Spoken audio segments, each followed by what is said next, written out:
Hello, my dear students. This is Dr. Puran Prakash Singh Khati. My dear students, in this video, I would like to share some of my important and useful thoughts with you, especially during this Corona epoch and beyond this period until we are alive in this world, which is a magnificent creation of God.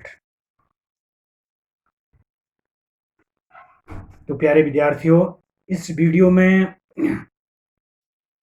हमने एक उच्च संस्कारवान विद्यार्थी बनना है और हमें हमारी जो दैनिक क्रियाएं हैं, किस तरीके से हमने अपनी दिनचर्या प्रारंभ करनी है, इसी मकसद से ये वीडियो यहाँ पर बनाया जा रहा है। प्यारे विद्यार्थियों, मेरे को स्वामी विवेकानंद की ये पंक्तियां याद आती हैं।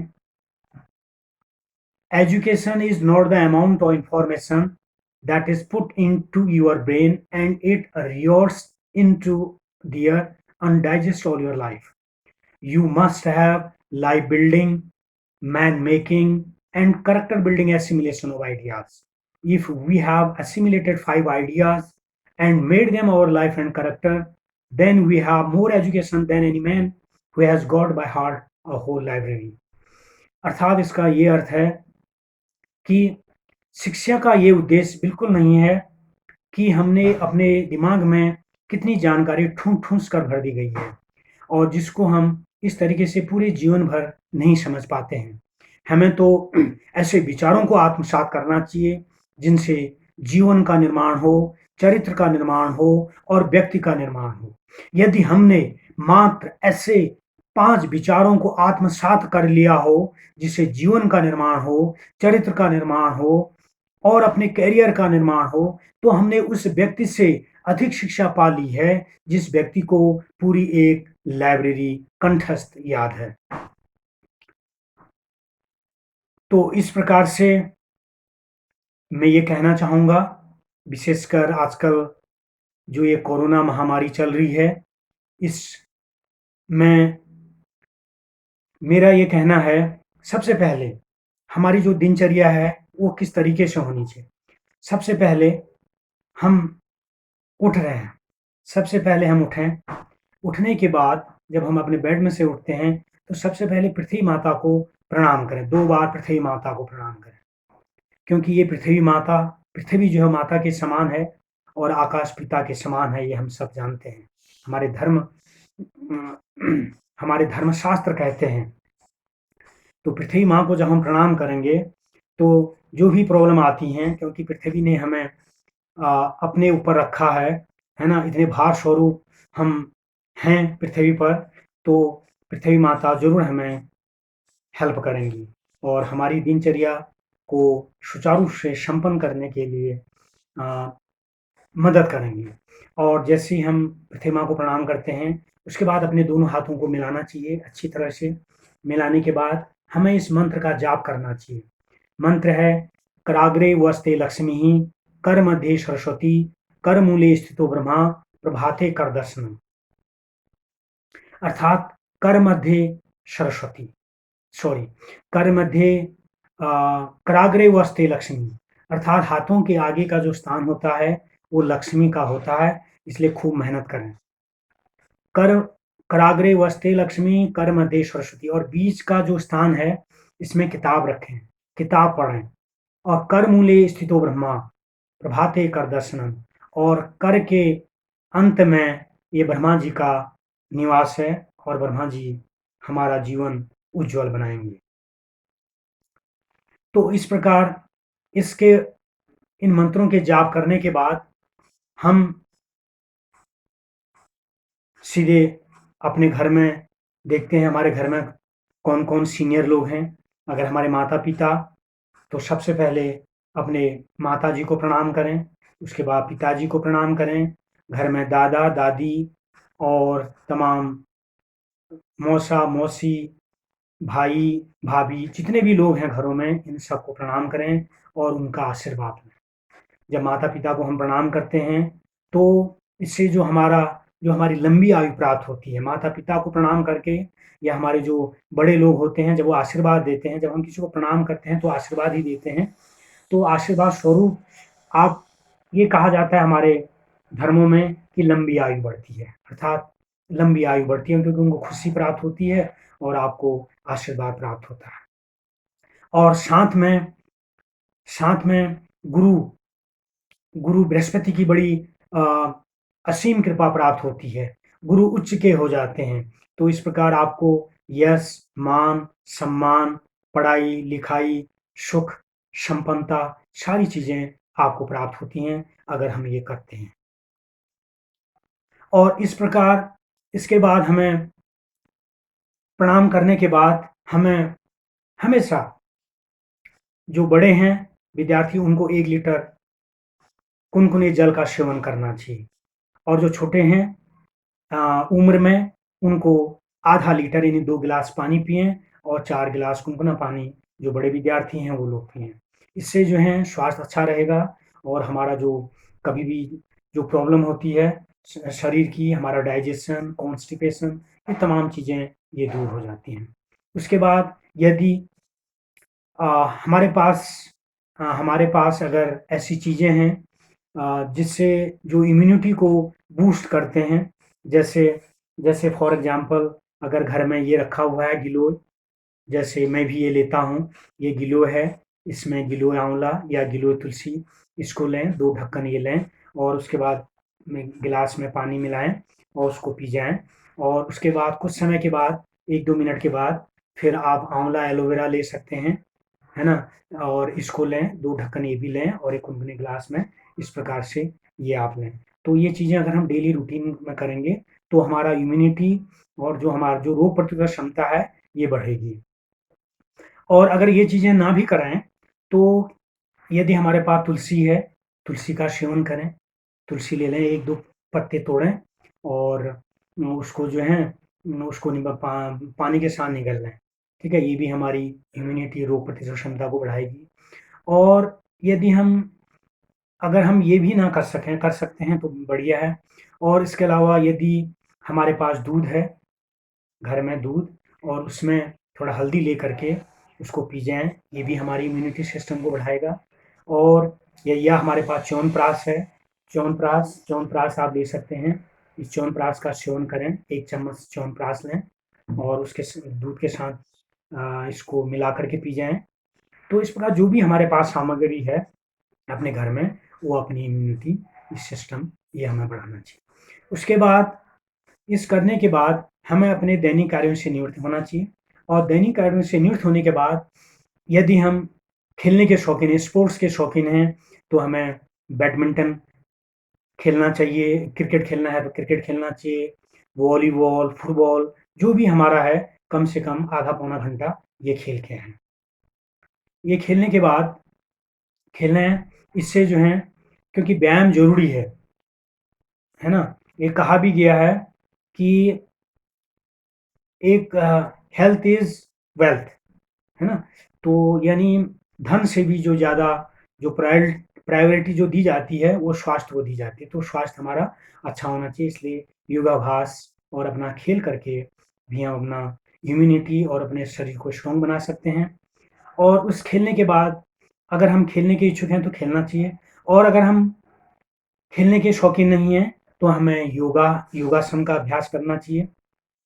जैसे मैं भी अपनी बता रहा हूँ, मैं भी इन चीज़ों को करता हूँ, योगाभ्यास आप करें, सवेरे उठकर इसके बाद योगाभ्यास, चाहे आप अपना अनुलोम-विलोम और अपना कपालभाति, उदगीर, भ्रामरी और तमाम उत्तान पातन आसन, तमाम जितने भी आसन हैं, योग हैं, ये करें ताकि इससे हमारा इम्यूनिटी सिस्टम ठीक हो। उसके बाद फिर स्नान करें और स्नान करने के बाद मेरा जो हमारे युवा विद्यार्थी हैं, उनसे विशेष रूप से ये आग्रह है कि स्नान करने के बाद आप अपना ध्यान करें। अपने मंदिर में जाएँ, मंदिर होता है हम सबके घरों में, एक मंदिर, वहाँ पर अपने मैट में, अपने आसन पर अच्छे से बैठें और कुछ देर पूजा पाठ करें। चाहे चाहे आप चाहे आप गीता पढ़ें या आप कुरान पढ़ें या गुरु ग्रंथ साहिब पढ़ें और या हनुमान चालीसा पढ़ें या दुर्गा चालीसा पढ़ें या दुर्गा सप्तशती पढ़ें या शिव चालीसा पढ़ें, जो भी पढ़ें, आप अपना एक मंदिर में ध्यान करें, ये पूजा पाठ करें या अपना ध्यान करें, मेडिटेशन। तो इससे जो है मन को एकाग्र होने में बड़ी सफलता मिलती है और मन एकाग्र होता है और कंसंट्रेट होता है। क्लियर?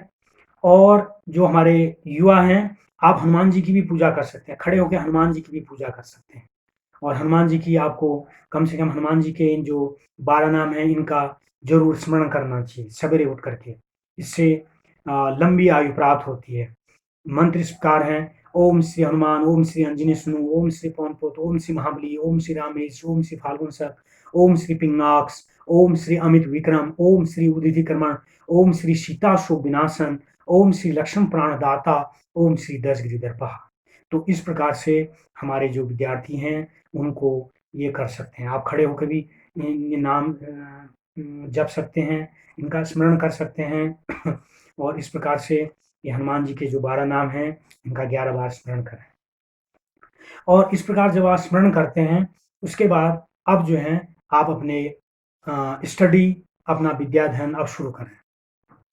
विद्या अध्ययन आप लगा लीजिए, अगर आप 6 बजे से शुरू करते हैं, कायदे से तो सवेरे 5 बजे से विद्या अपनी पढ़ाई शुरू कर लेनी चाहिए, क्योंकि इस समय मेमोरी बड़ी शार्प होती है और वातावरण फ्री होता है, वातावरण में शांति रहती है और जो भी चीज़ें हम पढ़ते हैं वो याद होता है। और कहा भी जाता है कि 5 बजे सबके घरों में, हमारे जो शास्त्र वो कहते हैं कि 5 बजे हम सबके घरों में माता सरस्वती का आगमन होता है, इसलिए हम सभी लोगों को 5 बजे से पहले उठ जाना चाहिए और विद्यार्थियों को 5 बजे से अपनी पढ़ाई शुरू कर लेना चाहिए। और आप मान के चलिए, जब भी प्यारे विद्यार्थी पढ़ाई करते हैं, तो कम से कम 2 ढाई घंटा आप अपने बेड में या अपने ब्लैंकेट नीचे बैठ के कंबल में या चेयर में या पटखाट में, जहाँ पर भी जो सुविधा होती है हमारे घरों में, उसके अनुसार अपना हमें अपनी पढ़ाई करनी चाहिए और 2 ढाई घंटा पढ़ना चाहिए और बीच-बीच में थोड़ा रिलैक्स के लिए 1-2 मिनट के लिए बीच में उठना भी चाहिए, ताकि कहीं कई बार होता है कि थोड़ा भारीपन आ जाता है हाथ-पाँव में, तो थोड़ा टहल लेना चाहिए और अपना एक पानी की बॉटल भी वहाँ पर रखना चाहिए बीच-बीच में, ताकि हम अपने को थोड़ा-सा हाइड्रेट भी करते रहें, पानी की कमी भी ना हो बॉडी में, इसलिए ये बीच में लेते हैं। तो इस प्रकार से हमें अपना पढ़ते हैं और जब भी पढ़ें, अपना पढ़ें, उसके बाद उसको लिखें, लिख-लिख के याद करें, क्योंकि जब हम लिख-लिख के कोई चीज़ याद करते हैं, तो उससे ये चीज़ें जो हैं हमारे मन मस्तिष्क पर अच्छे से अंकित हो जाती हैं।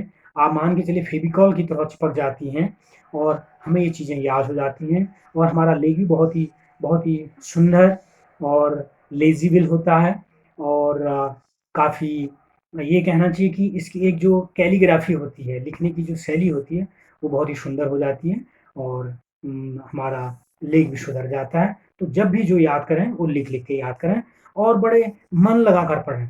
जब भी मन करे, मन लगा के पढ़ो। चाहे आप 1 घंटा पढ़ते हैं, तो पूरा मन लगा के पढ़िए और अपने जो टाइम टेबल है, उसको अपने टाइम टेबल को अपने अ, इच्छा अनुसार उसको आप बाँट भी सकते हैं। तो इस प्रकार से जब आप सवेरे पढ़ाई करते हैं, उसके बाद 2 ढाई घंटा पढ़ा, उसके बाद आपने साढ़े 8, 9 बजे अपना ब्रेकफ़ास्ट किया। ब्रेकफ़ास्ट करने के बाद आप फिर अपना कॉलेज आते हैं या फिर कॉलेज से आते हैं, कॉलेज गए, कॉलेज से आप आए, आप बीच-बीच में पानी भी लेते रहें, पानी भी ज़रूर पीना चाहिए और इसके बाद घर आते हैं, तो 3-4 बजे से फिर जब घर आते हैं, उस समय कुछ अपना कुछ बीच में लंच भी लेते हैं आप लोग। बीच लंच का टाइम वही 12 और 1, डेढ़ बजे के इतने बीच में लेना चाहिए, 12 और 1 बजे के बीच में लंच लेना चाहिए और लंच के बाद आप जब शाम को घर आते हैं या घर में होते हैं, तो 4 बजे अपना कुछ कुछ फ्रूट्स और कुछ ड्राई फ्रूट्स जो भी आप लेते हैं, दूध, कॉफ़ी, चाय, ये चीज़ें आप लें और उसके बाद फिर अपना जो भी होमवर्क करना है वो करें और उसके बाद फिर अपना खेल-कूद में चले जाएँ, ग्राउंड में, जहाँ पर भी आपके आस-पास अपना खेलें कुछ एन्जॉयमेंट करें, आनंद लें और उसके बाद इस प्रकार पुनः फिर शाम को जब आप घर आते हैं, तो तुरंत फिर शाम को घर आने के बाद अपना पंच स्नान करिए मीन्स अपना अपना अपना हाथ-पाँव धोएँ अच्छे से और हाथ-पाँव धोने के बाद अपना पुनः फिर मेडिटेशन करें, भगवान को पूजा करें। तो 6 बजे मैं समझता हूँ कि 6 बजे अपने घर में सबको फिर से पुनः अपना पूजा-पाठ, हनुमान जी की उपासना या दुर्गा सप्तशती, दुर्गा जो भी शिव चालीस जो भी आप करते हैं, जो भी किसी भी धर्म के आप हों, अपना पूजा-पाठ करें और उसके बाद 10-15 मिनट अपना पूजा-पाठ करें, ध्यान करें। उसके बाद पुनः फिर अपनी 6 बजे से पढ़ाई स्टार्ट करें। फिर 6 बजे से 2 ढाई घंटे आप मान के चलिए साढ़े 8 बजे तक फिर अपना अध्ययन करें। फिर जो शाम का जो डिनर का टाइम है, वो या तो कहीं 7 और 8 बजे के बीच में होता है, कहीं कुछ साढ़े 7 बजे लेते हैं या 8 बजे, साढ़े 8 बजे। तो इस प्रकार शाम का डिनर आप मान के चलिए कि साढ़े 8 तक हो जाना चाहिए और 9 बजे के बाद डिनर नहीं होना चाहिए। ये कहा जाता है धर्मशास्त्रों में, 9 बजे के बाद जो डिनर हम करते हैं, वो राक्षसी भोजन माना जाता है। तो इसलिए 9 बजे से पहले-पहले अपना ये डिनर हो जाना चाहिए और डिनर करने के बाद फिर से अपना पुनः कम से कम 100 कदम घूमें। 100 कदम घूमने के बाद जब हम घूमते हैं तो हमारा अच्छा डाइजेशन हो जाता है और साथ-साथ हमारा जो मेटाबॉलिज़्म है वो ठीक रहता है, ठीक है? और इस प्रकार फिर आप घूमते हैं, फिर आप अपने अपने स्टडी रूम में आ जाते हैं और पुनः फिर आप अपनी पढ़ाई शुरू कर देते हैं। तो इस प्रकार से आपको फिर पुनः पढ़ाई शुरू करना चाहिए और पढ़ाई यदि आप 10 बजे तक जागते हैं, रात को 10 बजे तक, तो मैं समझता हूँ कि आपको सवेरे 4 बजे उठ जाना चाहिए, 6 घंटे की नींद पर्याप्त होती है और यदि 11 बजे सोते हैं, तो साढ़े 4 या 5 बजे उठना चाहिए और फिर 5 बजे के बाद वही हमारी जो दिनचर्या है, वो फिर पुनः शुरू करना चाहिए। और प्यारे विद्यार्थियों, जो ये आपको चीज़ें मैंने बताई हैं, ये इस समय चाहे हम स्टूडेंट लाइफ हों तब भी रहना चाहिए और स्टूडेंट लाइफ के बाद जब हमारा अच्छा करियर बन जाता है, जब आप लोग अच्छे मुकाम हासिल करते हैं लाइफ में, तब भी ये रूटीन बनना चाहिए।